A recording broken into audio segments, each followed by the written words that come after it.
ராம் ராம். வாழ்க வளமுடன். Voice of காஞ்சி நேயர் அனைவருக்கும் இனிய மாலை வணக்கம்.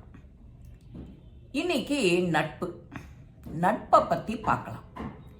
ஆதிசங்கர பகவத்பாதர் நமக்கு நட்பை பற்றி என்ன, எப்படி இருக்கணும் அப்படிங்கிறதுக்கு ஒரு அழகாக கதை மூலம் சொல்கிறார். அந்த கதையின் மூலம் நாம் தெரிஞ்சுக்கணும் நிறையா. நாம் தினமுமே நிறைய நட்பு வட்டாரம் நமக்கு சுருங்கிண்டு போகிறத விட விரிஞ்சுண்டு போகணும். நல்ல நட்பு ஆரோக்கியம். நல்ல நட்பு எப்போதுமே ஆரோக்கியத்தை தான் தரும். எல்லார்கிட்டையும் நல்லா மனசு விட்டு பேசலாம். நட்புகள் கிட்ட தான் உண்மையான விஷயங்களை நாம் பரிமாறிக்க முடியும். நல்ல கெயிட் பண்ணுவோம். அதுதான் நட்பு. அந்த நட்பு எப்படி இருக்கணும்? எல்லார்கிட்டையும் நல்ல நட்பாக இருக்கணும். நல்ல மனுஷா எப்படி இருப்பா? பார்த்த உடனே கண்ணுக்கு தெரிய மாட்டா இல்லையா? வா நல்லவா கெட்டவா அப்படின்னு நாம் ஐடென்டிஃபை பண்ண முடியாது. அந்த மனுஷா கிட்ட கொஞ்சம் பழக தான் அவளுடைய ரியல் கலர் தெரியும். அந்த மாதிரி கலர் நமக்கு எப்படி தெரியும்?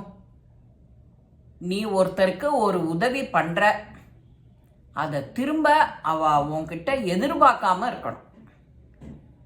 அதுதான் நல்ல நட்பு, நல்ல மனுஷா அப்படிங்கிறார். இப்போ இந்த கதைக்கு வருவோம்.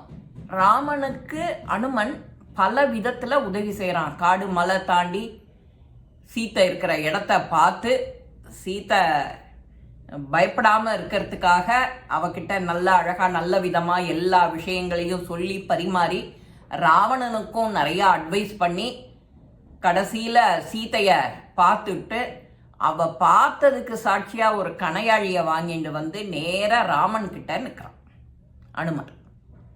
இதுதான் நல்ல நட்புக்கு அடையாளம். அப்போ எல்லாத்தையும் சொல்றார். ராமருக்கு உறுதுணையா இருக்கிறார். பல விதத்துல உறுதுணையா இருக்கிறார். பாலம் கடந்து போறதுக்கு, வானர சேனைய கொடுக்கறதுக்கு, அவ அண்ணன் தம்பி எல்லாம் அந்த சேனையே படையே திரண்டு வந்துடுறது. இந்த மாதிரி சமயத்தில் ராமன் அனுமன்கிட்ட, அனுமா நான் உங்ககிட்ட ஒரு விஷயம் சொல்லணும். என்ன விஷயம்? நீ எனக்கு சீத்தைய காப்பாற்ற எனக்கு உதவி பண்ணின. என்னோட துன்பமான நேரத்தில் நீ கை கொடுத்த அந்த நட்பு உதவிதான் என்னையும் உன்னையும் பிரிக்காம இருக்கு. உனக்கு எப்போ அந்த உதவி தேவை அப்படின்னா நீ துன்பப்படும் போதுதான். அதனால என்கிட்ட எனக்கு நீ உதவி பண்ணினதை நீ மறந்துடு.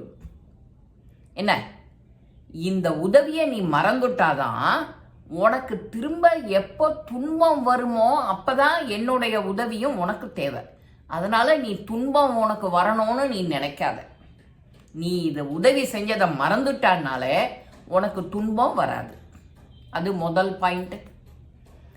நீ எப்போ அடுத்த வாளுக்கு நல்லவாளா இருக்கியோ நீ பிரதிபலன் எதிர்பார்க்காம அவளுக்கு உதவி பண்ணணும்.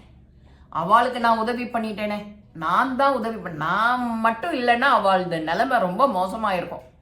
நீ அடுத்த வாழ்கிட்ட சொல்லக்கூட கூடாது. நான் செஞ்சேன் சொல்லாது. இதுதான் உண்மையான நட்புக்கு அடையாளம். ஒரு குடும்பமாக இருந்தாலும் நட்பாக இருந்தாலும் அவகிட்ட நான் செஞ்சேன்னு பீத்திக்காம நீயா இருக்கு. அதுதான் உண்மையான நட்பு. எப்போ நீ உதவி பண்ணினதை நீ பிரதிபலன் எப்போ எதிர்பார்க்கிறன்னா உன்னோட துன்பமான நேரத்தில் தான் திரும்ப அந்த மாதிரி உதவி வரும். ஒருத்தனுக்கு உதவி தேவைன்னா எப்போ தேவை? துன்பமான கஷ்டப்படுற நேரத்தில் தானே உதவி தேவை. அப்போ உனக்கும் அந்த துன்பம் வரணும்னு நீ எதிர்பார்க்கிறியா அப்படின்னு ராமர் அனுமரை பார்த்து கேட்கிறார். அனுமரை மட்டும் இல்லை, நம்மளை பார்த்தும் கேட்கிறார். இப்போ நான் உதவி செஞ்சேன், எனக்கு ஒரு காலம் வரும் அவன் நிற்க மாட்டானா எனக்காகன்னு நீங்க நினைப்பேன். உடனே நம்ம மனசு அப்படித்தானே, சாதாரண அற்ப மனுஷா நாம அந்த எண்ணம் நமக்கு வரும். ஏன் வரும்? வரக்கூடாது அப்படின்னு சொல்றார். எப்போ ஒருத்தருடைய கஷ்ட காலத்தும் போதுதான் ஒருத்தர் உதவி செய்ய முடியும், ஒருத்தர் உதவி தேவை. அந்த கஷ்ட காலம் வரணும்னு நீயே ஏன் முன்கூட்டி நினைக்கிற? அந்த கஷ்ட காலமே வரக்கூடாது. நீ உதவி செஞ்ச பிரதிபலன் எதிர்பார்க்காத. அதனால நீ உதவி செஞ்சதையே மறந்துடும் எனக்கு. ஏன்னா நீ அதை மனசுல நினைச்சுண்டு உனக்கு ஒரு கஷ்டகாலம் வரும்னு நீயும் எதிர்பார்த்துட்டு காத்துட்டு இருக்கிற மாதிரி செஞ்சுக்காத. அதனாலதான் பிறர் உதவி செஞ்சாலும் அவ பிரதிபலன் அவ திரும்ப செய்வான்னு நீ எதிர்பார்க்காத. எதிர்பார்த்தா உனக்கு துன்பம் வெயிட்டிங் வந்துட்டு இருக்குன்னு அர்த்தம். உன் மனசே உனக்கு எதிரி ஆயிடுறது. இப்போ நீயே அனுகூலம் பண்ணி கொடுக்குற, வழிவகை பண்ணி கொடுக்குற, உனக்கு துன்பம் வரும்னு. அதனால அந்த விஷயத்துக்கே அவர் போகலை. நீ உதவி செஞ்சையா அப்படியே மறந்துடும், அழிச்சிடும். உனக்கு என்ன நடக்கணுமோ தன்னால எல்லாம் நல்லது நடக்கும். அதுதான் இப்போ இதுதான் நட்புக்கோட இலக்கணம். இந்த மாதிரி இலக்கணத்தோட நாம நட்போட எல்லார்ட்டையும் பழகினோம்னா கஷ்டங்கள் ஏது, துன்பங்கள் ஏது, எல்லாம் நன்னா இருக்கும். சந்தோஷமே, எங்கும் சந்தோஷம், எதிலும் சந்தோஷம். என்ன நான் சொல்றது புரியுறதோ இல்லையோ?